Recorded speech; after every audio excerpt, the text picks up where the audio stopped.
अस्सलाम वालेकुम। बोलो जनाब, मैं बहुत बहुत खुश आमदीद। मैं हूँ असद निज़ामी, मेरे साथ हैं अली आफ्ताब। सर क्या हाल है? सर हाल बड़े अच्छे हैं और अभी आप बताने लगे हैं, मैं बड़ा एक्साइटेड हूँ एक केस के बारे में जिसमें सुप्रीम कोर्ट में डीएनए को लेकर एक फ़ैसला आया जी। है।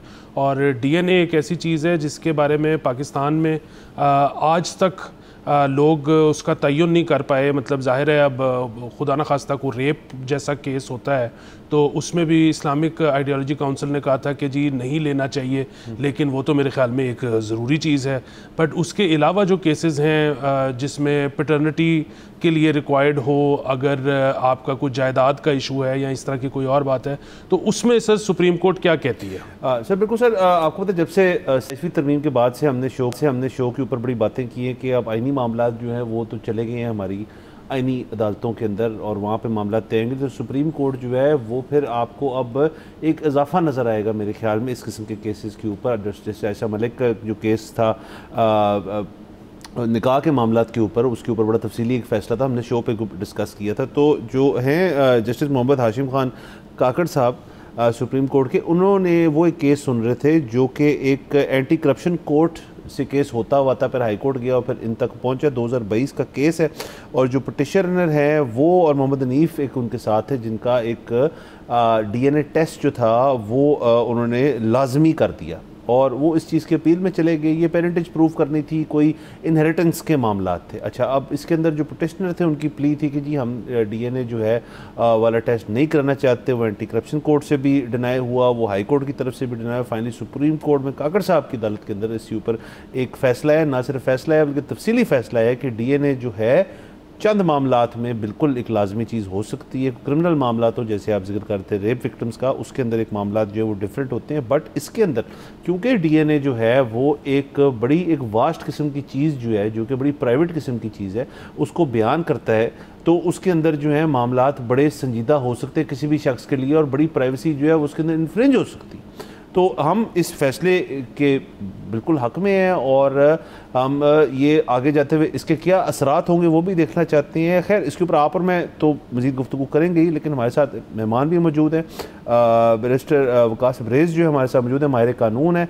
सर अस्सलाम वालेकुम, आपको आवाज़? जी वालेकुम अस्सलाम। अच्छा वकास साहब, आपने हमारी इब्तदाई गुफ्तगू सुन ली। इसके अंदर ये जो केस है कागर साहब की अदालत के अंदर, इसके ऊपर एक तारीखी फ़ैसला है। तो क्या ये डीएनए के मामला जो हैं आपके नज़रिए में ये कितनी कोई दफ़ा मांगे जाते हैं? कोर्ट कितना ऑब्लिगेट कर सकती है एक शख्स को कि अपनी ये डीएनए जो है वो प्रोवाइड करें? और क्या इस फैसले के बाद से आप देख रहे हैं कि मामला चेंज होंगे या अभी भी अदालतें या पुलिस जो है वो इस किस्म के सिविल डिस्प्यूट्स के अंदर जो है डीएनए की रिक्वायरमेंट जो है उसको लाजिम बना सकती है?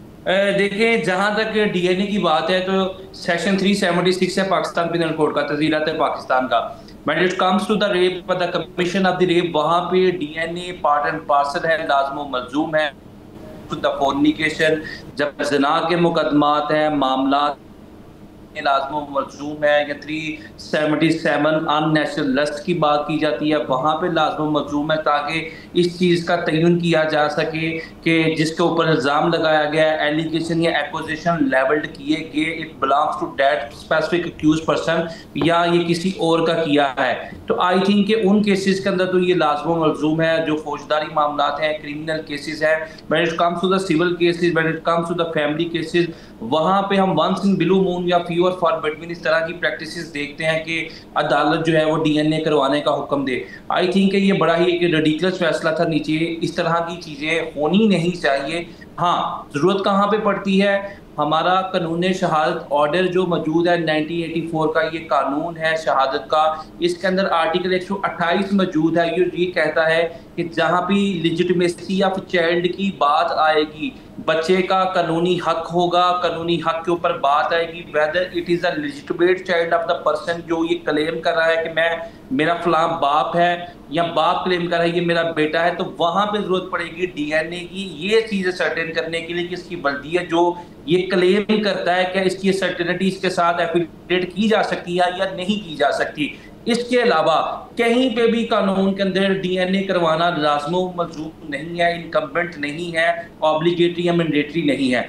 दूसरी चीज़ ये जहां तक इस फैसले का ताल्लुक है, इस फैसले के अंदर कैटेगोरिकली ये चीज क्रिस्टल क्लियर कर दी गई कि आर्टिकल 9 और 14 का हवाला दिया गया। आर्टिकल 9 क्या है, एक शख्स को सिक्योरिटी ऑफ लाइफ और लिबर्टी ऑफ लाइफ देता है। हमारे आइन के अंदर जो हमारे आर्टिकल 8 से लेकर 28 तक हमारे 20-25 जो फंडामेंटल राइट्स हैं, जो सब आर्टिकल्स हैं, जो हमारे तमाम शहरियों के बुनियादी हकूक को एक्सप्लेन करते हैं, इंटरप्रेट करते हैं, उनके अंदर जो सबसे बुनियादी हक जो रियासत एक शख्स को देती है वो शख्सी आज़ादी है, वो राइट टू लाइफ है, वो सिक्योरिटी ऑफ लाइफ है, वो लिबर्टी ऑफ लाइफ है। और रियासत और ना रियासत का कोई अदारा, ना लॉ इन्फोर्समेंट एजेंसी और ना ही अदालतें उस राइट को वायलेट कर सकती हैं। उस राइट को रिस्पेक्ट करना, उसको ऑनर करना, this is a fundamental responsibility of all the courts in Pakistan, चाहे वो ट्रायल कोर्ट है, सिविल कोर्ट है, फैमिली कोर्ट है, मजिस्ट्रियल कोर्ट है, ये हमारी सुप्रीम कोर्ट है। और जहां तक सुप्रीम कोर्ट की आपने बात की अपने इंट्रो के अंदर, इब्तिदाई के अंदर, कि सुप्रीम कोर्ट का अब ये काम है या नहीं कि आइन की इंटरप्रिटेशन करे, ऐसे मामला में बिल्कुल जहां पे आइन की इंटरप्रिटेशन करने की जरूरत है, या हमारे जो फैमिली लॉज हैं, हमारे जो विरासत के कवानीन हैं, उनका आइन के साथ कुछ भी ताल्लुक होगा, एसोसिएशन होगी, वहां पे आइन की इंटरप्रिटेशन करना it would be obligatory and primary responsibility of the supreme court of Pakistan, क्योंकि आइन का तहफ्फुज करना भी सुप्रीम कोर्ट ऑफ पाकिस्तान की बुनियादी जिम्मेदारी है। दूसरी एक इंपॉर्टेंट चीज इसके अंदर ये थी, आर्टिकल 14 की बात की गई। आर्टिकल 14 ये कहता है कि पाकिस्तान में रहने वाले तमाम शहरियों की जो निजी जिंदगी है, उनका जो वकार है, उनका जो तसव्वुस है, उनका जो तकद्दुस है, उनकी जो तकरीम है, उसको किसी तरीके से मजरूह नहीं किया जाएगा।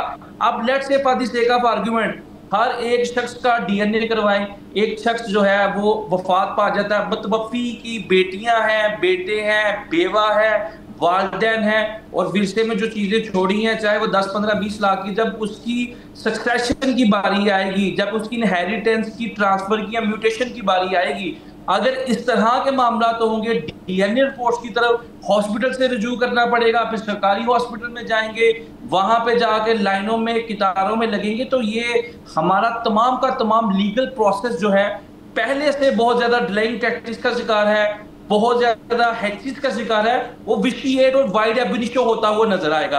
तो आई थिंक सो कि इस तरह की चीजें अगर हमारे ट्रायल कोर्ट से ये लीगल एरर सामने आते हैं, तो इसको रेगुलेट करना, इसको दुरुस्त करना हमारी सुप्रीम कोर्ट की बुनियादी जिम्मेदारी है।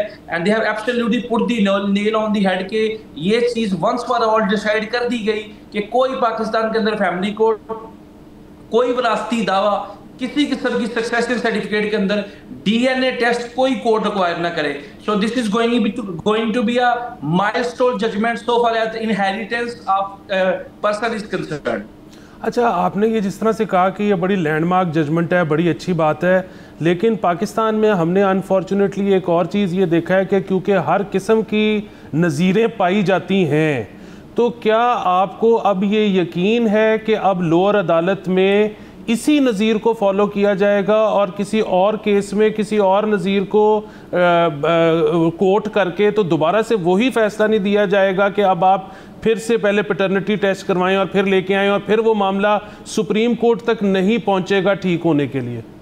देखिए, I do agree with you partially. आपने बिल्कुल दुरुस्त बात की कि पाकिस्तान के अंदर हम देखते हैं कि प्रेसिडेंट आता है, हम उसे अप्रिशिएट करते हैं, हम उसे एडमायर करते हैं, एट द सेम टाइम हम भी कुछ दिन बाद, कुछ अदवार गुजरने के बाद फिर देखते हैं कि नया प्रेसिडेंट आया, एक नई नज़ीर आई, फिर लोग उस पर बात करते हैं। लेकिन ये जो प्रिंसिपल ऑफ नेचुरल जस्टिस है, उसको ना कोई अदालत और ना ही कोई कॉन्स्टिट्यूशनल कोर्ट जो है उसको रद्द कर सकती है।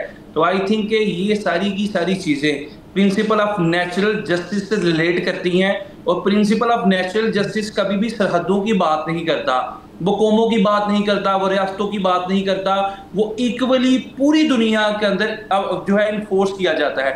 कहीं भी दुनिया के मुहज़्ज़ब माशरे के अंदर वरासत के इंतकाल में या म्यूटेशन के लिए कहीं पे भी डीएनए टेस्ट रिक्वायर्ड नहीं है। एक अदालत ने इलीगल एरर किया, उसने ये समझा कि ये इस शख्स का डीएनए हम करवा लें, लेकिन जो हमारी सुपीरियर कोर्ट थी उसकी तरफ से ये बड़ा ही खूबसूरत फैसला आया।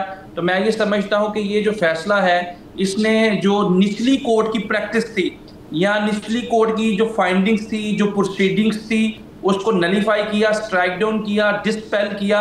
और एक principle of natural justice, go with flow वाला जो कंसेप्ट है उसको इन्फोर्स किया। और हमारे यहाँ बहुत सारे ऐसे केसेस जो ट्रायल कोर्ट्स में आते हैं जिसमें हमारे बहुत सारे अच्छे जजेस भी हैं, लेकिन they are try to swim against the tides. लेकिन वो जो मामला हैं उसके अंदर हम आयन की भी वायलेशन करते हैं, फंडामेंटल राइट्स को भी हम जो है तोड़ते हैं, मरोड़ते हैं, टिंट करते हैं, फोल्ड करते हैं, मोल्ड करते हैं। लेकिन मैं ये समझता हूं कि जो लॉ की एसेंस है, जो इसकी बेसिक स्पिरिट है, इनहेरिटेंस के लॉ के हवाले से वो सुप्रीम कोर्ट ने अपने इस फैसले के अंदर अप होल्ड कर दी है। और वंस फॉर ऑल पाकिस्तान की तमाम जो है सूबों के लिए, तमाम शहरों के लिए, और हमारे जो इंफीरियर कोर्ट्स हैं जिसे हम सिविल कोर्ट्स या ट्रायल कोर्ट्स कहते हैं, या डिस्ट्रिक्ट कोर्ट्स या सेशंस कोर्ट्स कहते हैं, इनके अंदर ये नज़ीर जो है आइंदा आने वाले वक्त में मानो अन तस्लीम की जाएगी और कहीं पे भी कोई जज इस तरह की मिस्टेक नहीं करेगा। क्योंकि जजेस भी जो हमारी सुपीरियर कोर्ट की प्रैक्टिस से सीखते हैं, जो हमारे मजिस्ट्रियल कोर्ट्स हैं, जो सिविल कोर्ट्स हैं, फैमिली कोर्ट्स हैं, डिस्ट्रिक्ट कोर्ट्स हैं, सेशन कोर्ट्स हैं, वो सारे के सारे हमारे हाई कोर्ट्स की और हमारी सुपीरियर कोर्ट्स की जजमेंट्स हैं, प्रेसिडेंट्स हैं, वहां के जो लॉ पॉइंट्स हैं, साइटेशंस हैं, अथॉरिटीज हैं, उनसे बहुत सीखते हैं, जिस तरह हम डेली बेसिस पे सीखते हैं। तो I think this is going to be a learning point for all the judiciary in Pakistan. जो हमारी ट्रायल कोर्ट्स हैं, आइंदा आने वाले वक्त में किसी भी शख्स की बल्दियत को इस तरीके से चैलेंज करके कोई क्वेश्चन मार्क राइज ना करे उस खातून की जिसकी कोख से इस बच्चे ने जन्म लिया, उस बच्चे की लिजिटिमेसी के ऊपर कोई बर्निंग क्वेश्चन राइज ना करे, उन बच्चों की लिजिटिमेसी के ऊपर, उनकी लॉफुल गार्डियनशिप के ऊपर।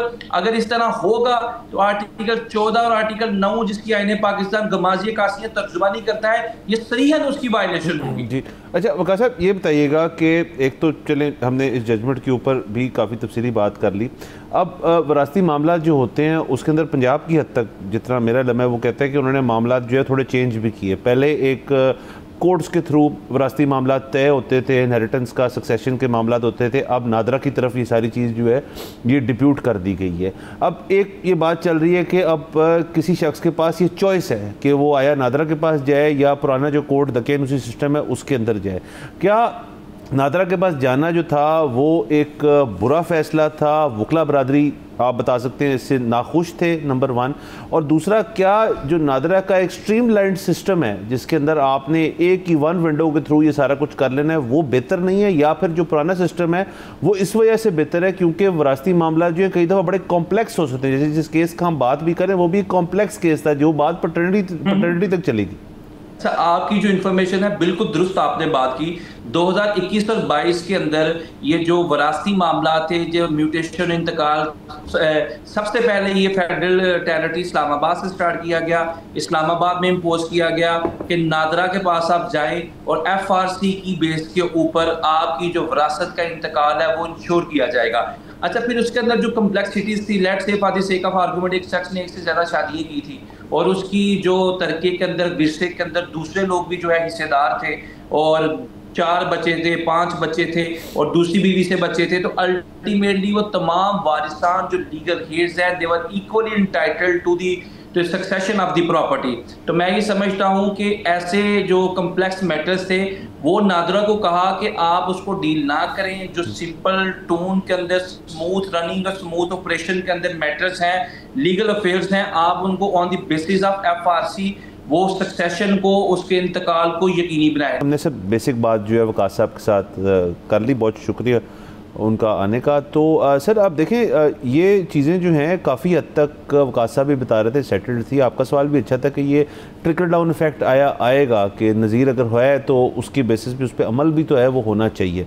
वक़ार साहब के मुताबिक कि वो 19 से हायर कोर्ट से ही लोअर कोर्ट जो है वो किसी किस्म की बातें जो हैं वो पढ़ते हैं और देखते हैं और उनको समझते हैं। तो उस लिहाज से जो आपका मेरा इसके ऊपर एक क्या कहना जी स्टांस था कि एक हद तक लैंडमार्क फैसला है और DNA के मामला जो है इस तरह से नहीं, आप कैजुअली नहीं कर सकते कि किसी को भी कह दे DNA कराए। जी बिल्कुल, ये बहुत अच्छी बात है कि उन्होंने बिल्कुल क्लियर कर दिया कि कौन से मामलात हैं जहाँ पर DNA जो है वो ऑब्लिगेटरी है और कौन से मामलात हैं जहाँ पर आपको अदालत मजबूर नहीं कर सकती कि आप अपना DNA कराएं। हम इस केस को लेकर, विरासती मामलात को लेकर हमें आज इसका पता लग गया है। एक चीज़ जो अभी भी मैं इंटरेस्टेड हूँ जानने में, और हम अगले शो में एक और माहिर कानून को लेकर उस पर ज़रूर बात करेंगे, और वो ये कि जहाँ तक ऑब्लिगेटरी है डीएनए करवाना, तो पाकिस्तान में क्या किसी भी जो हॉस्पिटल है उसकी डीएनए रिपोर्ट चल जाती है? पाकिस्तान के जो सरकार के अपने फॉरेंसिक डिपार्टमेंट्स हैं या हॉस्पिटल्स हैं वो कितने अच्छे हैं, वहाँ पर कितने जल्दी उनकी रिपोर्ट आ जाती है? हमारे जो ये जो पुलिस और दीगर महकमे हैं, ये इनकी एविडेंस गैदरिंग जो है ये कितने उन उसूलों के मुताबिक होती हैं जो कि फॉरेंसिक के लिए ज़रूरी होते हैं? ये सारी चीज़ है जिसका मेरे ख्याल में हम आम आवाम को पता होना चाहिए। और अगेन से डीएनए टेस्टिंग जो है इतने सालों में उसकी तो अब पोर्टेबल किट्स भी मिल जाती हैं, और अब वो बड़े एक ऐसे माहौल में हो सकता है कि इतनी उसके अंदर कॉम्प्लेक्सिटी नहीं है, बट जाहिर है आया ये यहाँ पे ये टेक्नोलॉजी जो है ये ट्रांसफ़र हो चुकी है तमाम अस्पतालों के पास या नहीं, ये एक सवाल है। हम किसी और दिन किसी और से भी इसके ऊपर ज़रूर सवाल पूछेंगे। अभी यहाँ पे जाना है हमने एक ब्रेक के ऊपर। Let's take break. सब्सक्राइब करें और बेल दबाएं ताकि कोई खबर रह न जाए।